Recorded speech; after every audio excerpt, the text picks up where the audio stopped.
Arestado ng mga otoridad si alias Mimit, 41 anyos, isa sa mga sospeka sa isang snatching incident na nang biktima ng isang senior citizen sa Likuan Veles sa Cagayan de Oro City nitong Agosto 24. Nakuhaan ng video ng isang motorista ang aktual na pagsasagawa ng snatching kung saan nakilala ng mga otoridad ang mga sospeka. Isinagawa ang operasyon sa mga tauhan ng Police Station 5, katuwang ang City Mobile Force Company at PDO Region 10 sa Mahogany Village sa Barangay Kanituan, Cagayan de Oro City, dakong alas 12:49 ng madaling araw nitong Agosto 25. Nakumpiska rin mula sa sospeka ang 3 sachet ng hinihinalang shabu na may kabuang timbang na tinatayang 6.1 gramo at nagkakahalaga ng 41,480 pesos batay sa standard drug price.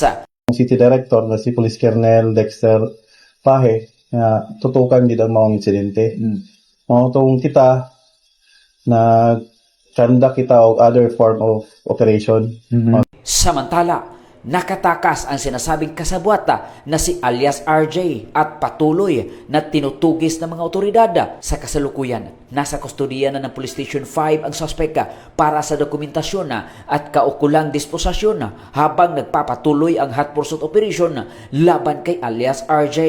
Ngayong ipinagdiriwang ang Higalaay Festival sa lungsod, mahigpit na pinapaalalahanan ng kapulisan na maging manatiling alerto at maging maingat sa mga gamit. Iwasan ilabas o ipakita ang malalaking halaga ng pera, cellphone at iba pang mahahalagang gamit sa mga mataong lugar.